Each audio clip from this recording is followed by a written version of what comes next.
जिस विषय की चर्चा हो रही थी वो बात हो रही थी कि बसपा सुप्रीमो मायावती जिन्होंने अपनी रैली की, उस रैली के दौरान कहा जा रहा है कि 5 लाख से ज्यादा लोग आए, तो क्या वो रैली 2027 के चुनाव में कोई प्रभावी अपना एक दारोमदार निभा पाएगी जिससे मायावती को कोई फायदा होगा? देखिए, इस देश में संविधान सबसे पहले जो है, जो समाज का पीड़ित व्यक्ति है, पिछले पायदान पे है, उसको रिजर्व करने की कहता है।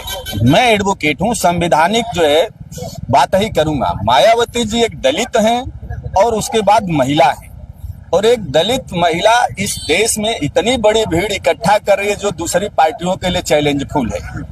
तो यह जो है आज बताता है कि आज भी उनको जो है दलित या उनके लोग फॉलो करते हैं। तो इसमें आलोचना की बात नहीं है। इसका मतलब कुछ ने उन्होंने तो उनके लिए कुछ किया है ना, हम लोग आलोचना करके क्या करेंगे? आप अपने गिरेबानों में अन्य दल झांके कि हमने अपने साथ क्या किया है और उनके साथ क्या किया है।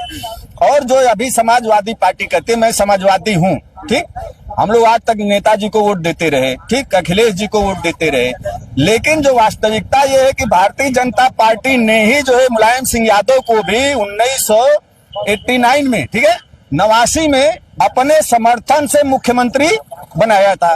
भारतीय जनता पार्टी ने बनाया था ना, समर्थन दिया था, मैं कोई झूठ तो नहीं बोल रहा हूँ।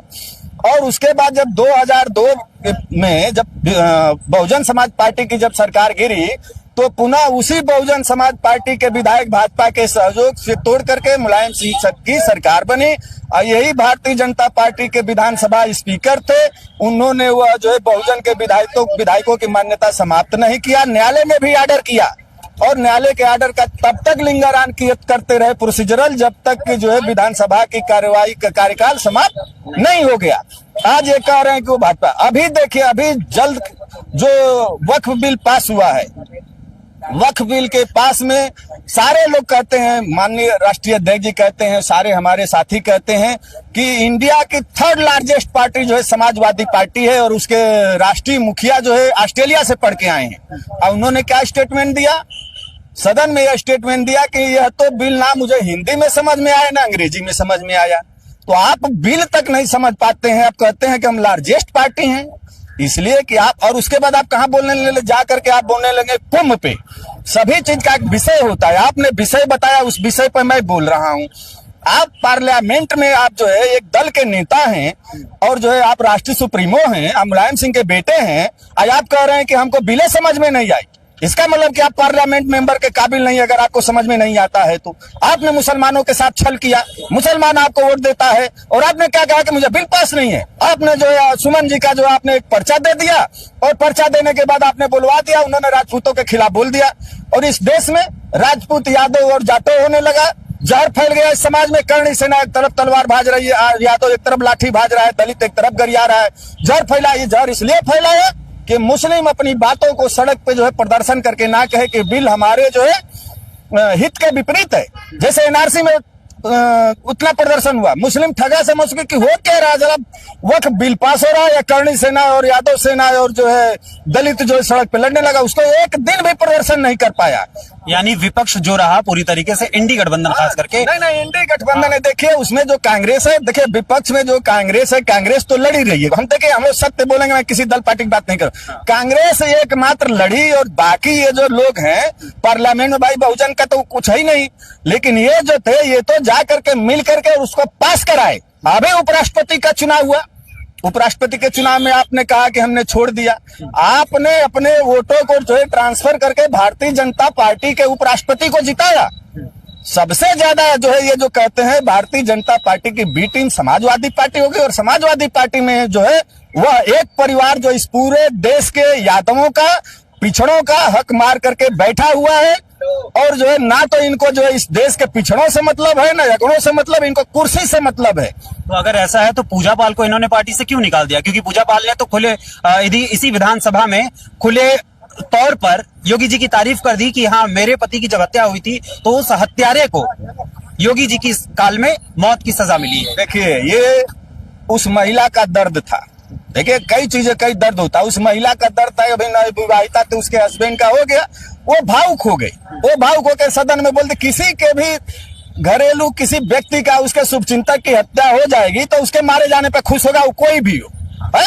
उसने जो है भावुक होकर के कह दिया, और इनका मैटर ये था कि ये देखे कि वो भावुक होकर के हो गया, कह दी तो हमारे खिलाफ जाएगा, ठीक। तो वो निकालने का मूल ये था कि वह चूंकि उद्देश्य था कि उसने जो है योगी जी की प्रशंसा सदन में कर दी, और इनको लगता था कि मेरी विधायक उनकी प्रशंसा कर दी, हमारा किसमें गया था, हमारा भी तो गया था, बरगलाया किसने था, इन्होंने। इनका कोई, देखिए ये अभी जो है बच्चे हैं राजनीति में, इनको यही नहीं समझ में आता है कि मैं क्या बोलूंगा तो उसका क्या इम्पैक्ट भविष्य की राजनीति पे आएगा। जो बोल देंगे, जो मन करके बोल देंगे, जो करेंगे, और सभी विषयों पे बोलते हैं। ये भी नहीं कि जिस चीज के विशेषज्ञ नहीं उस पर ना बोले। मस्जिद का मैटर आएगा तो मुल्ला बन करके बोलेंगे, ठीक। अभी जो है दलित की बात आएगी तो दलित चिंतक हो जाएंगे, शिक्षा का बात है तो शिक्षा चिंतक हो जाएंगे, जबकि किसी चीज के विशेषज्ञ नहीं है। तो मेरे कहने का मैटर कि जिस विषयों पे आपको ज्ञान नहीं है उस पे नहीं बोलना चाहिए। और सभी जातियों के, जैसे आप पीडीए कहते हैं, तो पिछड़ा, दलित और अल्पसंख्यक का लीडरशिप आपने समाप्त कर दिया। आपके पास लीडरशिप कौन सा है? आपके पास एक जो है अल्पसंख्यक का नेता था आजम खान, उसको जेल में आपने सड़ा दिया, एक कोई उनके लिए बात नहीं की।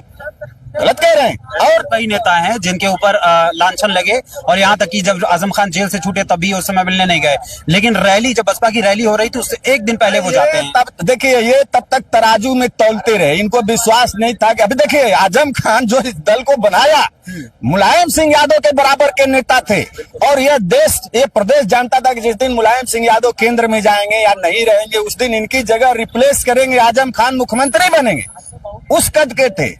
और इनको इतना विश्वास नहीं था कि जो, चूंकि ये गए नहीं थे, उनसे मिले नहीं थे, और इनका जो है छल था कि आजम खान खत्म हो जाए, तो ये अपने कर्मों से जान रहे थे आजम खान बसपा में चले जाएंगे। एक दिन पहले इसलिए इन्होंने कहा था कि उसके पहले हो सकता है कि घोषणा कर दें, कोई बात आ जाए, इसलिए उन्होंने उसके एक दिन पहले किया। लेकिन वह व्यक्ति चूंकि भले टूट गया था, जो भी उसके पास जनाधार खत्म हो गया है, क्योंकि वो भी बहुत बड़े जनाधार वाले नहीं थे, उन्होंने इस प्रदेश के मुसलमानों के साथ भी छल किया, किसी मुसलमान की लड़ाई नहीं लड़ी। आप जौहर विश्वविद्यालय बनाइए तो ठीक था, लेकिन रोज जौहरे विश्वविद्यालय, इस देश में और इस प्रदेश में मुसलमानों की और कोई लड़ाई नहीं थी, आपको वो भी लड़ना चाहिए था। आपने वकार को खत्म कर दिया, वकार आपके मुस्लिम के थे ना नेता। तो समाजवादी पार्टी में एक जो है अल्पसंख्यक लीडरशिप नहीं बचा। उस परिवार को छोड़ के पिछड़ों का एक कोई बता दीजिए लीडर कि जो किसी बात पे अखिलेश यादव की जगह बोलता हो, बड़े मुद्दे पे। अखिलेश यादव पिछड़े की बात पे भी अपने आएंगे, और कृष्ण वंश भी बोल करके अपने आएंगे, कृष्ण का विरोध भी अपने ही करते हैं, ठीक। और रह गई बात जो है क्या नाम है दलित की, तो दलित तो आप देख ही रहे हैं, जब जब समाजवादी पार्टी की सरकार बनी है, सबसे ज्यादा अगर पैर तोड़ा गया, हाथ तोड़ा गया, खोपड़ी तोड़ा गया बाबा साहब का, तो इसी समाजवादी पार्टी में, और उनके समर्थक दलितों का भी हाथ पैर सर तोड़ा गया। आजम खान की आप बात कर रहे हो, उस आजम खान ने एक बयान भी दिया था, बाबा साहेब की एक जो मूर्ति थी वो उंगली दिखाते हुए और एक हाथ में संविधान पकड़े हुए थी, तो उसको ये लोग कभी समय, मुलायम सिंह यादव अपने जिंदा रहते समय जब प्रभावी राजनीति में थे, कभी अम्बेडकर की बात नहीं करते थे।